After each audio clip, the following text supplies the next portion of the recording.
Hi guys, so ako magluluto ngayon ng aming simpleng hapunan. Simpleng hapunan lang yan guys. Ayan, magluluto ako ng hipon. Crabs, malilit na crabs yan guys. Nabili namin sa bigutan. Lalagyan natin ng kangkong. Yung crabs gagataan natin. So yung hipon, si Mrs. magluluto. Ayan na. Niluluto na ni Mrs. Nilagay niya na yung bawang, sibuyas at saka loya. Si Mrs. po yung magluluto niyan guys kasi ako busy rin ako sa paghihiwa ng ating kalabasa at sitaw para sa ating ginataang crabs.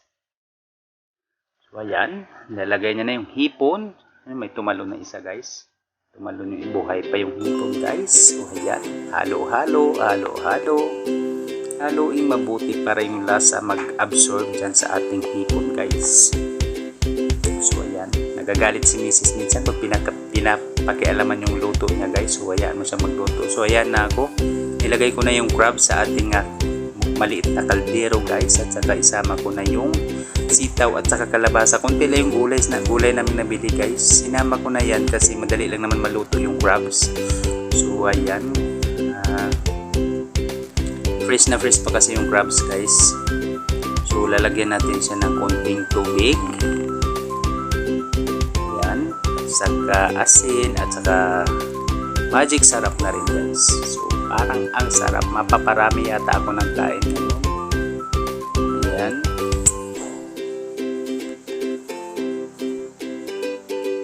So ilagay na natin sa ating lutuan. So ayan, hintayin lang natin kumulo guys. So ayan na yung niluto ni Mrs. Luto na. So ayan, haluin natin kasi medyo kumulo na siya guys. At saka takpan lang natin siya ulit hanggang sa lumambot yung kalabasa at saka silaw. Yan. So, kailangan natin haluin para ma-absorb yung lasa ng ating gata dyan sa crab. So, ayan, nilagay ko na yung pangalawang gata guys. So, parang ang sarap na siya. So, maya-maya lang tayo magkakainan na. Tingnan nyo yung kain namin guys. Masarap kumain pag sama-sama yung pamilya. Pagkasama mo yung pamilya mo, sarap kumain. Lagay ko na yung kangkong. Ayan. So, ano lang natin ng konti para ma-absorb siya ng sabaw natin ng gata. Ayan. So, takpan natin, pakuluin. Ayan. So, kumulo na. Lagyan natin ng green na sili para medyo maangang-angang siya guys at masarap kumain.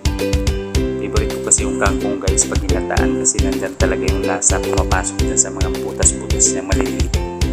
Napakasarap. Ayan na.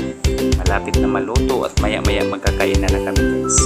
Ganun lang, mabilis lang na luto. Hindi naman to ano talaga. So ayan yung mga picture. Ayan.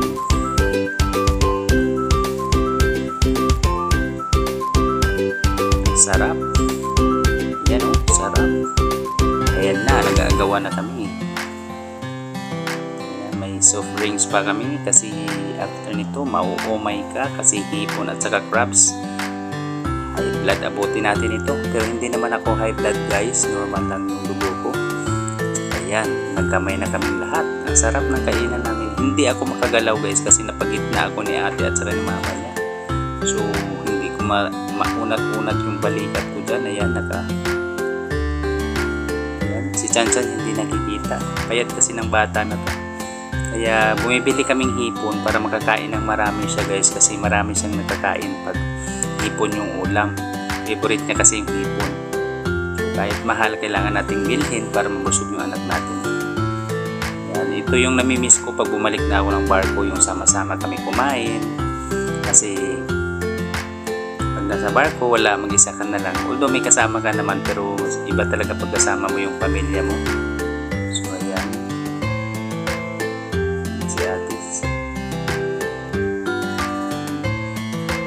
Hala, tumaas na yung paa ni ate. Hindi niya na alam. Anong damputin niya. Ayan, tumaas na yung paa niya.